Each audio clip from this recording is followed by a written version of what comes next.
Et salut à toi, j'espère que tu vas bien. Aujourd'hui, on se retrouve pour un nouvel épisode du podcast Nourris ta santé. Et aujourd'hui, j'ai envie de parler de 5 types de suppléments pour la récupération après l'effort qu'il faut connaître. Pourquoi? Eh bien parce que je pense que les suppléments, on les choisit encore très très mal. J'ai déjà fait un épisode de comment bien choisir tes suppléments en 5 étapes. Je t'invite à d'ailleurs m'envoyer un message si tu veux que je t'envoie directement le nom de l'épisode, enfin directement le lien de l'épisode sur ta plateforme d'écoute préférée. Mais sinon, tu peux le retrouver aussi sur mon podcast, hein. Tu as juste à noter 5 étapes, suppléments, quelque chose comme ça, et ça devrait te le trouver. Mais voilà, en tout cas, moi je pense que les suppléments, on les choisit encore trop trop mal. Et c'est d'autant plus important du coup de vraiment présenter quels sont les différents types de suppléments. Et pour moi, eh bien, les suppléments, il y en a beaucoup qui sont notamment liés avec la récupération après l'effort. Et je pense que c'est important justement de parler de ces 5 catégories de suppléments. Alors, l'idée dans cet épisode, c'est pas de parler de tous les suppléments, ça serait totalement impossible et je pense que ça serait plus un podcast, ça serait vraiment un livre audio le truc. Donc non, je ne vais pas parler de tous les suppléments. Ici, c'est plutôt de les différencier en fait, que tu aies vraiment ce côté classification des suppléments. Pourquoi? Bah parce que penser que de la whey, eh bien, c'est de la même chose qu'une boisson d'effort sucrée au niveau des bénéfices pour la récupération, c'est totalement faux. Ce n'est pas la même chose. Ça n'a pas les mêmes effets. Et je pense que ça, c'est super important vraiment de le garder en tête. Mais le problème, c'est que si on n'a pas cette classification dans notre tête, eh bien, c'est pas, je pense, assez clair pour qu'on puisse vraiment retenir ce genre d'informations et qu'on puisse, quand on prend nos suppléments, faire les choses de manière stratégique pour justement avoir de réels bénéfices sur nos performances. Donc ici, je vais parler des 5 catégories de suppléments, mais seulement pour la récupération. Si on aurait parlé de tous les suppléments de manière générale pour tout usage, il y en aurait eu plus. Mais là, pour la récupération sportive, on en a surtout 5. La première catégorie, c'est en fait tout ce qui est électrolytes. Pour refaire le plein d'électrolytes. Il faut savoir que dans notre corps, dans notre sang, on a certains taux de minéraux. Le plus connu, c'est le taux de sodium dans le sang. Pourquoi? Eh bien parce que les marathoniens, les épreuves de longue durée d'endurance, si on ne met pas de sel dans nos boissons, il y a un risque d'hyponatrémie. Et l'hyponatrémie, c'est-à-dire le fait d'avoir moins de sel que prévu dans le sang en concentration, peut mener à un coma et à la mort s'il est trop sévère. Donc oui, les électrolytes ont un rôle crucial dans la récupération et aussi durant l'effort, mais ça fait partie de la récupération en tant que telle. Et justement, eh bien, le premier type de supplément, oui, c'est peut-être pas le supplément en poudre que tu t'attendais avec les fameux gros pots où tu prends de la poudre ou alors tu prends une gélule, etc. Mais oui, prendre une boisson avec des électrolytes, on pourrait dire que c'est un supplément. Pourquoi? Bah parce qu'au final, l'idée d'un supplément, c'est de venir supplémenter ton apport en une certaine molécule dans ta journée pour que ça puisse justement venir combler les besoins modifiés que tu as. Et les besoins modifiés, c'est si dans le cas tu fais une grande sortie de course à pied, etc. Oui, là, évidemment, tu vas pas avoir des besoins normaux en quelque sorte, et donc un supplément peut être très intéressant.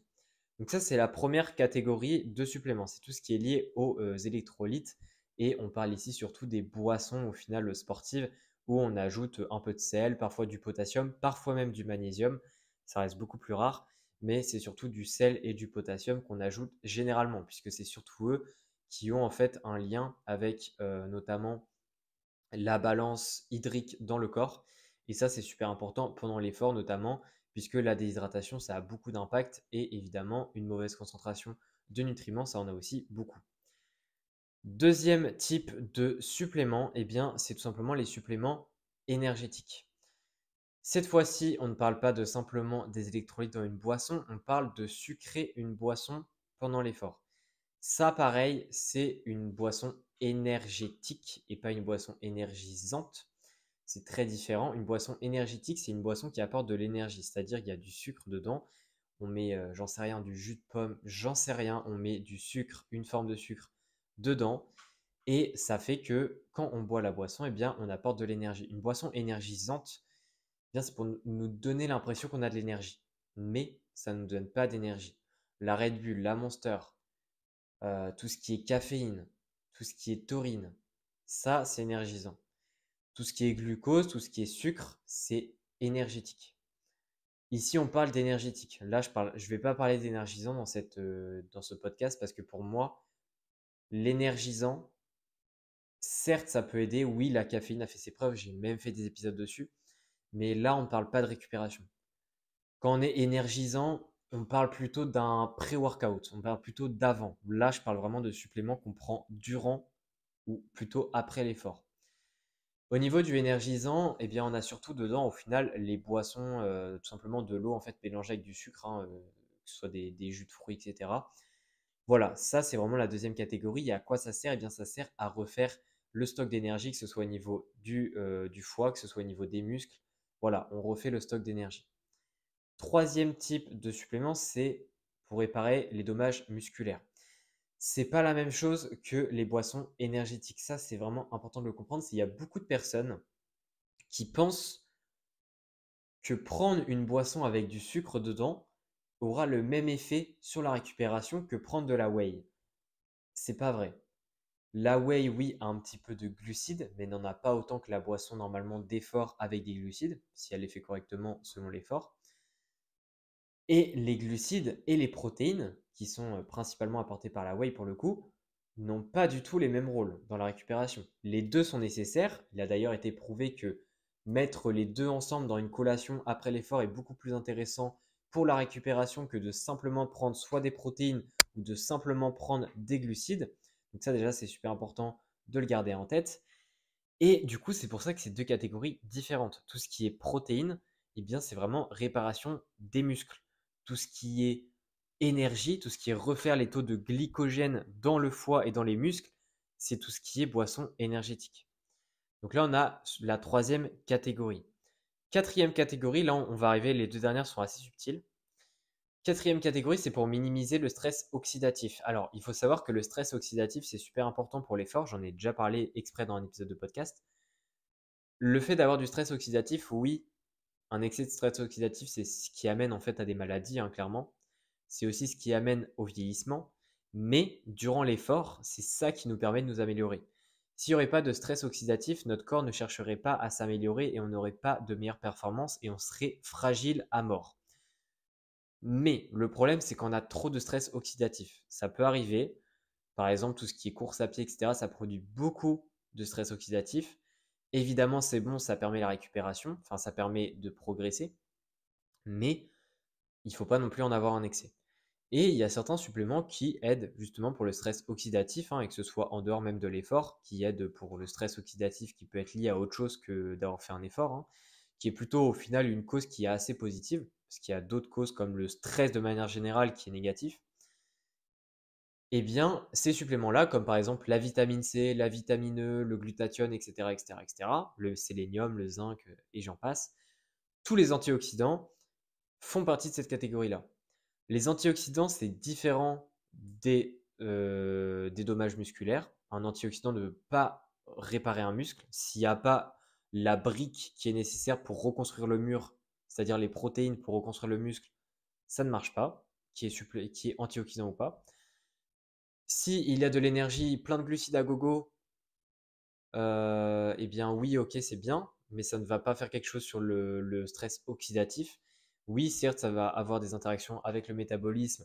Les mitochondries vont plus ou moins après produire de, de radicaux libres, qui est lié au stress oxydatif, mais ça ne va pas diminuer le stress oxydatif pour autant. Ça va limiter sa production, mais ça ne va pas, on va dire, enlever celui qui s'est accumulé jusqu'à maintenant. Donc c'est différent. Pareil, pour les électrolytes, c'est une chose totalement différente. Un antioxydant, lui, va juste chercher à diminuer le stress oxydatif, alors qu'au niveau des électrolytes, eh bien, eux, ils vont juste chercher à trouver un équilibre au niveau du sang, etc., pour justement que le corps puisse bien fonctionner, notamment au niveau de la maintenance hydrique. Donc voilà. Dernière catégorie de suppléments, pour terminer cet épisode, c'est les suppléments qui permettent de supporter le système immunitaire. Alors, celui-là, il est assez subtil par rapport à lui juste avant, c'est-à-dire que il y a des similitudes entre les deux dernières catégories. Le fait de diminuer du stress oxydatif supporte, ou du moins aide, le système immunitaire, ça c'est sûr. Mais c'est pas exactement la même chose, c'est-à-dire que certaines molécules peuvent aider le système immunitaire sans avoir d'impact sur le stress oxydatif. Du moins, pas de la même manière que les antioxydants. En fait, les antioxydants, la quatrième catégorie, c'est quand le stress oxydatif est déjà présent. C'est-à-dire qu'il a été produit en excès on va chercher à le diminuer en ayant des antioxydants. La cinquième catégorie, c'est plutôt de la prévention. Le fait d'aider le système immunitaire à ne pas se dégrader, à rester en équilibre en quelque chose, même si au final, dans le corps, en fait, il y a pas vrai, enfin, il y a un équilibre à long terme et même à court terme dans le corps, mais ça marche pas exactement comme ça.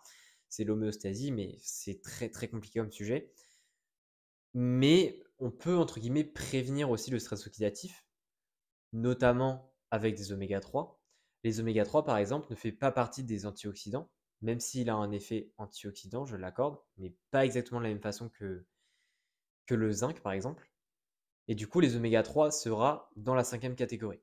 Pour un petit peu plus détailler mon propos, parce que sinon je pense que c'est pas du tout clair en fait la différence entre les deux dernières, je vais prendre l'exemple des oméga 3. Les oméga 3 en fait ont un effet antioxydant de manière un peu indirecte, c'est-à-dire que les oméga 3 vont permettre de stimuler certains médiateurs qui vont permettre de produire des molécules qui vont permettre d'être en compétition avec des molécules qui ont justement tendance à avoir un profil plutôt pro-inflammatoire, c'est-à-dire plutôt contre le système immunitaire si c'est tout le temps produit en grosse quantité.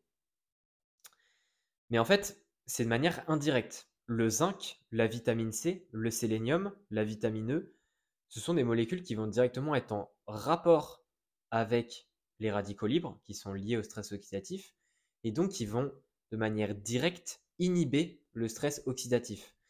L'oméga 3, lui, ce qu'il va faire, c'est avoir un effet antioxydant, mais en fait en empêchant que le stress oxydatif se crée dès le départ, en quelque sorte. Bon, évidemment, je caricature parce qu'il y a toujours du stress oxydatif dans le corps, mais du moins, il va limiter sa production dès le départ. Ce qui est différent en fait des autres antioxydants, donc vitamine C, etc., qu'on a vu dans la quatrième catégorie, qui eux vont le minimiser en justement désactivant en quelque sorte le stress oxydatif qui aurait été créé déjà en fait, qui aura déjà été créé et qui attend juste d'être désactivé en quelque sorte. Donc voilà, c'est un petit peu la subtilité.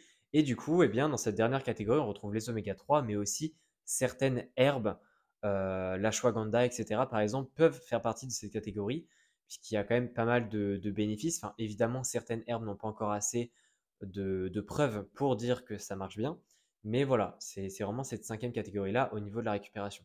Donc pour récapituler les cinq catégories avant de finir cet épisode, eh bien la première catégorie, ce sont les électrolytes. Deuxième catégorie, c'est l'énergétique, donc tout ce qui est glycogène au final. Troisième catégorie, c'est tout ce qui est réparation musculaire. Troisième catégorie, pardon. Oui, c'est ça. Quatrième catégorie, c'est tout ce qui est minimiser le stress oxydatif qui est déjà créé. Et enfin, cinquième catégorie, c'est de supporter d'aider le système immunitaire en empêchant trop de création de stress oxydatif. J'espère en tout cas que cet épisode t'aura plu. C'est un épisode un petit peu théorique, mais je pense que c'est important que tu aies vraiment ces classifications en tête pour justement que ce soit plus clair, pour que tu puisses mieux te diriger vers des suppléments qui correspondent à tes besoins.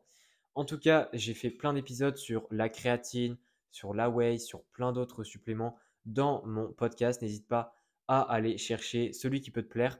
Sinon, si tu veux aller plus loin et choisir le bon supplément, encore une fois, j'ai fait un épisode dessus qui est 5 étapes pour bien choisir tes suppléments. Je t'invite vraiment à aller l'écouter. Et sinon, on se dit à la prochaine pour un nouvel épisode. Allez, ciao.